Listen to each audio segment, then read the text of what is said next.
मिल्कीपुर में पूरा होगा अयोध्या का हिसाब। उपचुनाव में अखिलेश यादव से बदला लेंगे सीएम योगी, बनी रणनीति। जी हां, नमस्कार साथियों।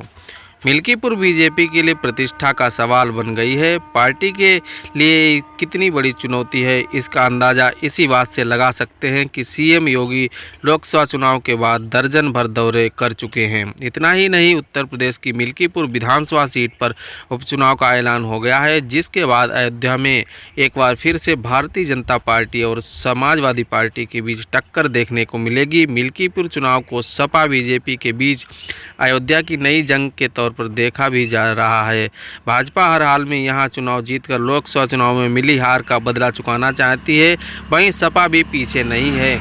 इतना ही नहीं, मिल्कीपुर सीट पर दिल्ली विधानसभा चुनाव के साथ 5 फरवरी को वोटिंग होगी और 8 फरवरी को चुनाव के नतीजे आ जाएंगे।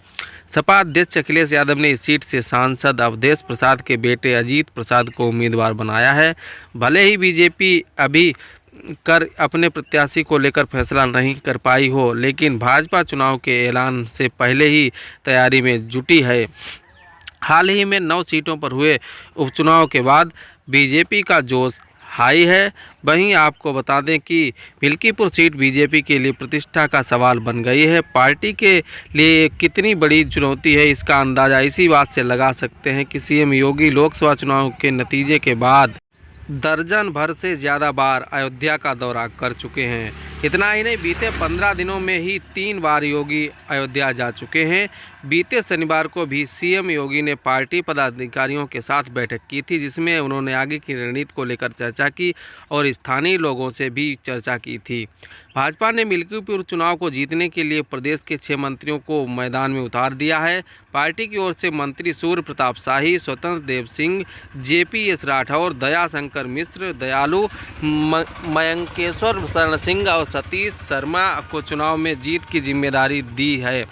माना जा रहा है कि चुनाव के ऐलान के बाद सीएम योगी 2 से 3 जनसभाएं भी कर सकते हैं। वहीं डिप्टी सीएम ब्रजेश पाठक और केशव प्रसाद मौर्य भी इस सीट पर चुनाव प्रबंधन देखेंगे और दौरे करते रहेंगे। बता दें कि साल 2022 के विधानसभा चुनाव में मिल्कीपुर सीट पर समाजवादी पार्टी को 1,03,905 वोट मिले थे। दूसरे नंबर पर भाजपा रही थी। भाजपा प्रत्याशी को 90,567 वोट मिले थे, तो वहीं तीसरे नंबर पर बहुजन समाज पार्टी के खाते में 14,427 वोट आए। सपा ने यहां 13,388 वोटों से जीत दर्ज की थी। इतना ही नहीं, देखना दिलचस्प होगा कि क्या भाजपा इस सीट पर भगवा लहराकर अयोध्या की हार का बदला ले पाए।